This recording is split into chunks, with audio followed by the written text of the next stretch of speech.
जय श्री राम। स्वागत है एक बार फिर से आपका हमारे चैनल जेगरी पोस्ट पर। पिछले एपिसोड में हमने देखा कि किस प्रकार से युद्ध भूमि पर रावण ने एक बार और छल का प्रयास किया। छल का प्रयास इस प्रकार से कि वो एक यक्षों द्वारा निर्मित दिव्य रथ लेके आ गए और ऊंचाई का सहारा उन्होंने लिया। टॉप फ्लोर पे होकर उन्होंने वार करना शुरू कर दिया और उसका उत्तर देने में विलंब हो रहा, तो काफी क्षति पहुंची। प्रभु श्री राम जी विवश हो गए।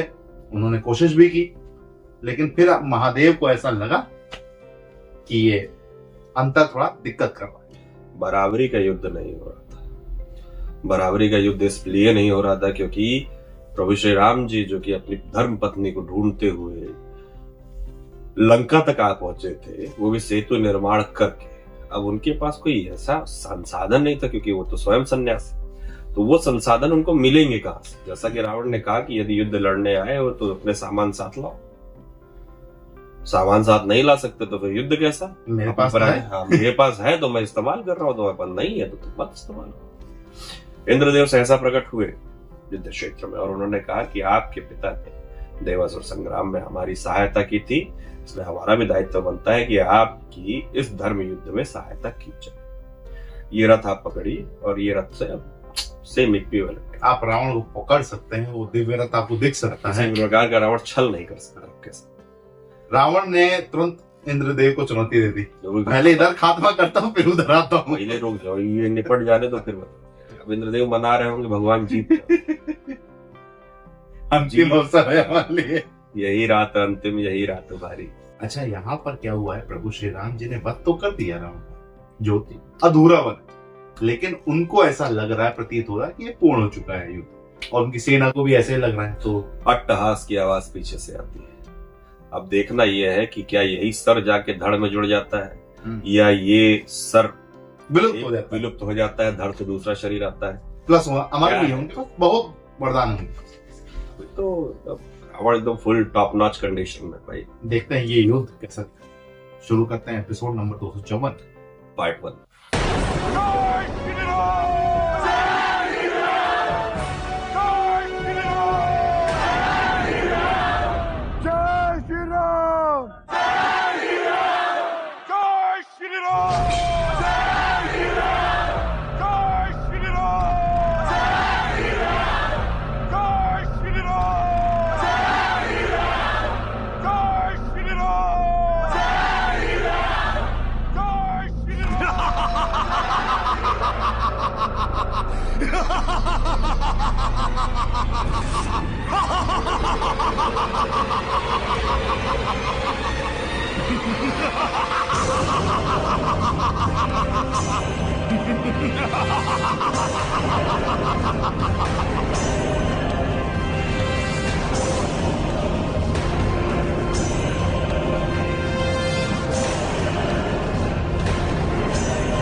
वनवासी, तू मुझे अपने समान साधारण मनुष्य समझता है?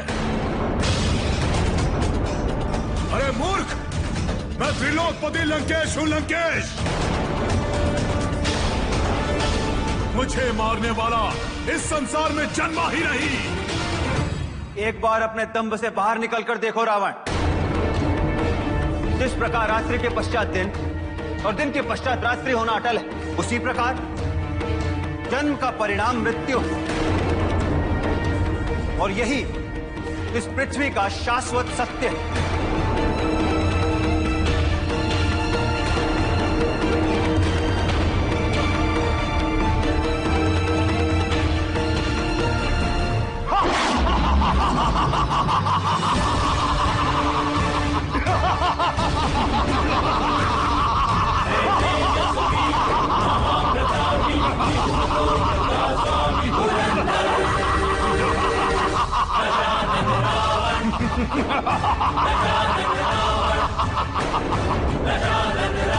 मैं दशकंधर रावण हूं। तेरे जैसा सामान्य मनुष्य मेरी शक्तियों के विषय में कल्पना भी नहीं कर सकता। मेरा अंत करना तो दूर की बात है।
रावण की मृत्यु क्यों नहीं हो रही? बार बार इसके शीश कट जाते हैं और माया के कारण पुनः शीश उत्पन्न हो जा रहे हैं।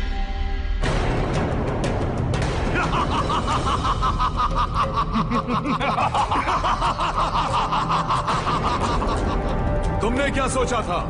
तुम लंका में मुझे पराजित करके अपनी पत्नी सीता को यहां से ले जाओगे, किंतु तुम भूल गए कि लंका में बिना दशानन की इच्छा के पवन की गति भी रुक जाती है,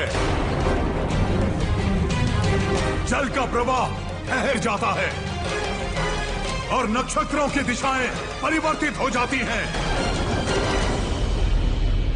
और तुम्हें इस भूल का दंड लंकेश अवश्य देगा।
ले लेकर मरता रहेगा, किंतु रावण को कभी नहीं मार पाएगा।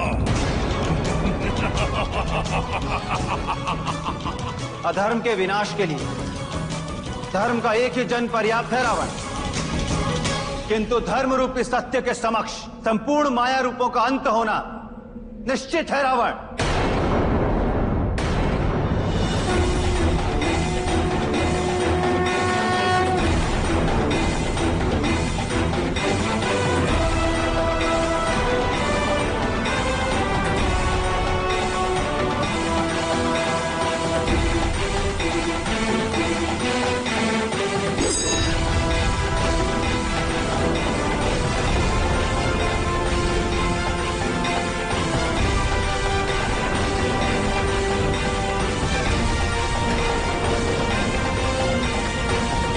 नहीं,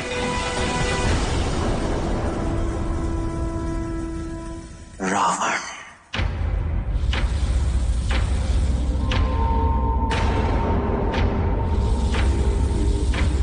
रावण का अंत नहीं हो रहा है। अवश्य ही इसकी मृत्यु के पीछे कोई रहस्य, लंकेश की मृत्यु के रहस्य को विभीषण के अतिरिक्त और कौन जान सकता है? मुझे विभीषण को खोजना होगा।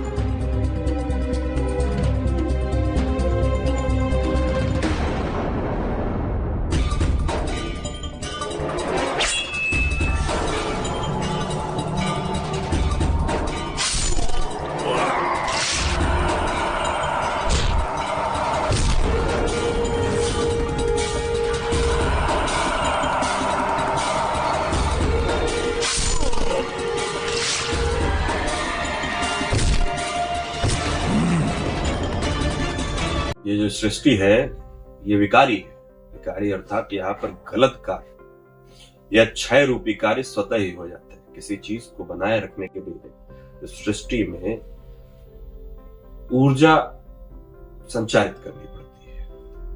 कहने का तात्पर्य है जैसे यदि कोई सेब है, वो सेब जब बीज रूप में रहेगा तो एक वृक्ष के अंदर दबा हुआ रहता है, लेकिन वृक्ष बड़ा होता है उसमें से सेब का फल निकलता है। तो ऐसा नहीं है कि वो सेब का फल वैसा ही रहेगा, उसका भी एक समय आएगा और वो क्षय होने लगेगा। पेड़ से जुड़ा जुड़ा भी वो क्षय होने लगेगा और पेड़ से टूट जाने के बाद भी क्षय होने लगेगा। कहने का तात्पर्य यह है कि उसका क्षय होना निश्चय है। उसको उसी यथा स्थिति में बनाए रखने के लिए अतिरिक्त ऊर्जा की आवश्यकता पड़ेगी। कहने का तात्पर्य है कि यदि उस फल को हम किसी शीतल जगह पर लाइक किसी बर्फ के अंदर उसको जमा दें, तो बर्फ को जमाए रखने के लिए भी अतिरिक्त ऊर्जा की आवश्यकता है। उसी तरीके से किसी भी चीज को यथा स्थिति में बनाए रखने के लिए अतिरिक्त ऊर्जा की आवश्यकता पड़ती है। जिस तरीके से अधर्म इस सृष्टि में स्वतः ही पैदा हो जाता है अपने आप। यानी आप कुछ मत करिए, आप एक 500 का नोट लीजिए और उसको कहीं भी रख दीजिए, वो आपको अगली सुबह नहीं मिलेगा, क्योंकि किसी न किसी के मन में अधर्म जागेगा, पाप जागेगा और वो पड़ी हुई वस्तु को उठा लेगा। उससे फिर मन वांछित इच्छा पूरी करेगा कि यार 500 रुपए अतिरिक्त है, तो उसका ये नहीं है कि वो ले जाके किसी मंदिर या धर्म कार्य स्थल पे दे दे या थाने में जमा कर दे, कुछ कर दे। उससे वो कोई अनर्गल कार्य ही करेगा। बहुत ज्यादा धर्मी आदमी होगा तो कहेगा चलो दो पार्ट में बांट, आधा जो है वो चैरिटी में लगा देंगे और आधा अपनी चैरिटी में लगा देंगे। ऐसे धर्मी व्यक्ति हम नहीं है। चीज है यहाँ गलत कहा अपने आप हो जाता है, लेकिन उसको सही बनाए रखने के लिए अतिरिक्त ऊर्जा की आवश्यकता होती है। जिस तरीके से प्रभु श्री राम जी धर्म की स्थापना कर रहे हैं, उनको बहुत सारी ऊर्जा की आवश्यकता है। क्यों? क्योंकि रावण के पास जिस तरीके से सृष्टि का चलन है उसी हिसाब से रावण का चलन है, और इसलिए रावण के पास विकार करने के लिए बहुत कुछ है। एक तो उनकी पापी आत्मा, ऊपर से इतने ज्यादा उनके पास माया रूपी शस्त्र अस्त्र, ऊपर से अमृतत्व का वरदान। एक तरीके से उनकी जर्नी जो रही है, उन्होंने बहुत कुछ सामने से लिया है, सृष्टि से लिया है, ईश्वर से लिया है, क्योंकि उन्हें उसकी इच्छा थी। प्रभु श्री राम जी ने अवतरित हुए कि उनका वध करने के लिए। उसके बाद उनकी कोई इच्छा ऐसी नहीं थी कि मैं सामने से वरदान रूप में प्राप्त करूं। उन्हें सृष्टि ने दिया, उन्होंने लिया, क्योंकि उन्हें उस चीज की आवश्यकता पड़नी थी। और तो- यहाँ पे रावण है मायावी, जिस प्रकार से बार बार क्षय होके तुरंत वापस उत्पन्न हो जाते अभी तो हम जिंदा हैं हैं। अभी तो कुछ हुआ ही नहीं। अभी तो हम जिंदा हैं। तो देखते हैं कि ये इस विकारी सृष्टि में रावण जो अपने आप को सतत मानते हैं, सतत यानी जो थे हैं और रहेंगे, क्या रावण का विकार होगा, और होगा तो किस प्रकार से होगा, क्योंकि उसके पीछे अभी सहस्त्र रावण जिंदा है। एक धर्म रूपी शिला प्रभु श्री राम जी, और अधर्म की तरफ आप देख रहे हैं दशानन रावण 10, वही सहस्त्र रावण बन रहा है 1000। वहाँ टेक्नोलॉजी यूज हो रही है। यानी एक धर्म के आगे कितना अधर्म। इधर भगवान हनुमान ने तो रास्ता निकाल लिया है, अब वो जाते हैं विभीषण जी के पास, और विभीषण जी उनको कैसे ज्ञात कराते हैं, रहस्य का पता लगाने कैसे वध होता है, और क्या वध होने के पश्चात रावण अपनी गलती का एहसास होगा। क्या वध होने से पहले सहस्त्र रावण आएंगे, ये भी देखना है। ये तो लेटेस्ट न्यूज है। हाँ, तो क्योंकि प्राण प्रतिष्ठा हो रही है, अब मुझे 2 धुएं दिखाई दे, 2 गोले। हाँ। अब आगे क्या है वो गोलों में, कितने गोले बचे हैं वहां जाना देखना पड़ेगा। फिलहाल इस एपिसोड को मित्रों करना होगा यही यही समाप्त। शीघ्र ही मिलेंगे नायक के साथ, तब तक के लिए राधे राधे।